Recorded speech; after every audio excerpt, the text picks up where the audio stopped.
Chetan Sharma ji, south Africa से। राधे राधे। महाराज जी, मैं south Africa में एक कंपनी में अकाउंटेंट का कार्य कर रहा हूँ। वहाँ मैं अकेला रहने के कारण तथा सही गलत का ज्ञान न होने के कारण मुझ में अहंकार की भावना आ गई है, जिसके कारण जाने अनजाने में मेरे माता पिता का अपमान कर देता हूँ।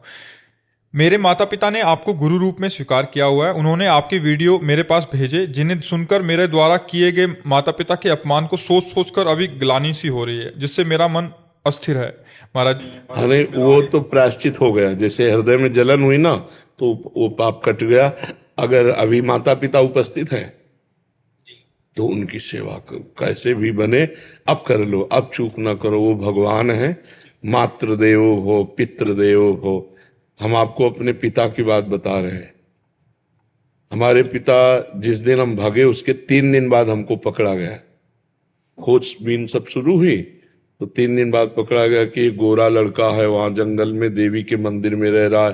तो पहले बड़े भाई आए तो उनको तो कठोर शब्दों से कह के, बहुत विवेक प्रवीण था, बचपन में भी बहुत विवेक प्रवीण था। मतलब प्रवीण ना होता तो संसार की यात्रा काटते हुए भगवान ऐसे कैसे लाते। तो जब पिताजी आए तब हम मिल गए, क्योंकि वो एक कठोर स्वभाव के और बहुत धर्मात्मा पुरुष थे। उनकी हम आंखों में कभी आंसू नहीं देखा।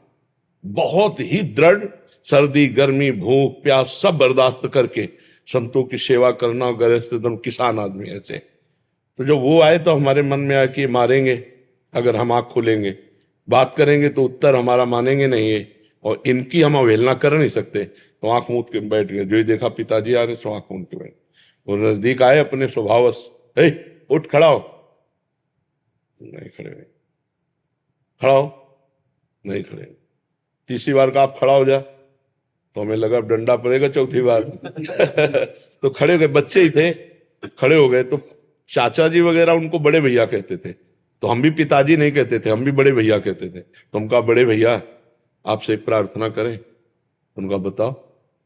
हम कहा ये जिंदगी भगवान के नाम है, आप चाहे काट डालो, ना घर जाएंगे ना आपकी बात मानेंगे। तो हम उनकी कृपा की बात बता रहे। तो एकदम चैप्टर बदल गया। जैसे भगवान की कृपा ना, तो उनका सच्ची, हमका आपसे सच्ची बात कह रहे। घर नहीं जाओगे? करना। कभी जिंदगी में ब्याह नहीं करोगे? करना। बोले खड़े हो जाओ। खड़े हो गए, ऐसे छाती से लगाया और कहा राम राम राम। 3 बार ऐसे छाती से कहा राम राम राम, ऐसे कहा। तो कहा जाओ, अगर ऊसर में भी बैठोगे तो फूलों की वर्षा होगी। जाओ, जिंदगी में कभी तुम्हारा कोई बाल बांका नहीं कर सकता। पर एक बात ध्यान रखना, अगर आप बाबाजी बनते हो तो हमारा आशीर्वाद हो, ऊसर में भी बैठोगे तो फूल बरसेंगे, और जिंदगी में कोई बाल बांका तुम्हारा नहीं कर सकता। और अगर कहीं किसी की बहन बेटी देखी तो फिर तो हम कहा जिंदगी में आप इस बात को कभी नहीं सुनोगे। तो वो तो पधार गए, कई वर्ष हो गए उनको पधारे हुए, पर उनका आशीर्वाद, माता पिता का आशीर्वाद भगवान का आशीर्वाद होता है। हाँ, तो इसलिए अगर माता पिता से कभी कटु व्यवहार हो जाए तो हमें लगता है अगर वो जिंदा हैं तो अभी बहुत बढ़िया अवसर है। उनकी सेवा करके, हम क्षमापन करके अपने मातृ पितृ ऋण से उऋण हो जाए। हमारा ऋण भी तो है, केवल रुपया कमाना खाना पीना नहीं। देखो उस अवस्था को सोचो जब आप सोच कर देते थे, लघु शंका कर देते थे, तब उनके, तुम्हें तो ज्ञान नहीं था, वो अपने वस्त्रों को भी पवित्र करते, आपको भी, और कभी आपको मारा नहीं पीटा नहीं। जब आप अबोध अवस्था में थे, अब आप बोधवान हुए तो आप उनको कटु वचन बोले, अगर उनकी सेवा ना करें। देखो बूढ़े माता पिता, ऐसी स्थिति आ जाती है कि उठना मुश्किल होता है, अपनी सेवा करना मुश्किल होता है। अच्छा, स्वभाव में चिड़चिड़ापन आ जाता है। आप लाख सेवा करोगे, दूसरा कोई आएगा तो आपकी वो निंदा करेंगे कि कुछ सेवा नहीं करता, फिर भी आपको बुरा नहीं मानना उनकी सेवा। अगर ऐसा कर ले गए तो मातृदेव हो पितृदेव हो, माता पिता का आशीर्वाद भगवान से मिला सकता है। भगवान से, माता पिता साक्षात भगवान ही है, सब में भगवान। माता पिता तो मातृ शास्त्र कहता है, हमारा उपनिषद कहता है मातृदेव हो पितृदेव हो। तो आप माता पिता की आराधना करो। जो गलती हो गई है उसका तुम्हें ताप हुआ, इसलिए क्षमापन हो गया है। और जहां तक हो सके अर्थ प्रधान बुद्धि ना रखो, धर्म प्रधान बुद्धि रखो। पहले धर्म है, फिर अर्थ है, फिर काम है, फिर मोक्ष है। तो अर्थ भी कमाओ। अगर माता पिता के पास अर्थ भेजने से काम चल जाता है तो बढ़िया है, और नहीं बनता, आपकी जरूरत है तो आप या तो भारत आओ या उनको वहां ले जाओ। उनकी सेवा शुश्रूषा जरूर करो, क्योंकि हर आदमी यही चाहता है मेरे एक संतान तो हो ही जाए, बोले किस लिए? बोले बुढ़ापे में काम आएगा। नहीं आता है कि बुढ़ापे की लकड़ी तो है ना हमारे पास। और अब क्या होता है, नए नए बच्चे वृद्धाश्रम भेज दिए जो धन संपन्न है, और नहीं संपन्न तो घर से निकाल दिए। बड़ी अव्यवस्था वृद्धों की होती है।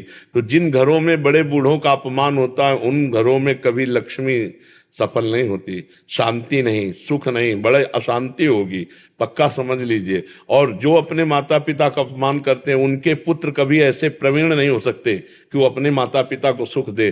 वो पूरा ब्याज सहित दुख देंगे, ब्याज सहित। इसलिए हमें लगता है कि अवसर है, हम जब भगवान के श्री विग्रह को रखकर प्यार कर सकते हैं तो अब चलते फिरते माता पिता में भगवान का भाव क्यों नहीं कर सकते? जरूर करना चाहिए। और आपको बताएं, माता का जैसा प्यार एक भगवान ही है जो दे दे, नहीं दूसरा कोई नहीं है, क्योंकि वो तो सब माताओं की माता है। नहीं तो दूसरा सृष्टि में कभी प्यार नहीं मिलता है। जो माता का प्यार होता है ना, जो माता अपने हृदय से लगा करके ना ऐसे ऐसे पुचकारती है ना, वो कहीं त्रिभुवन में नहीं मिलेगा आपको। अगर कोई प्यार करेगा ना बहुत आपको, तो आपका रूप देख के, रुपया देख के, शरीर देख के, भोग वासना की, लेकिन माँ ये सब नहीं देखती।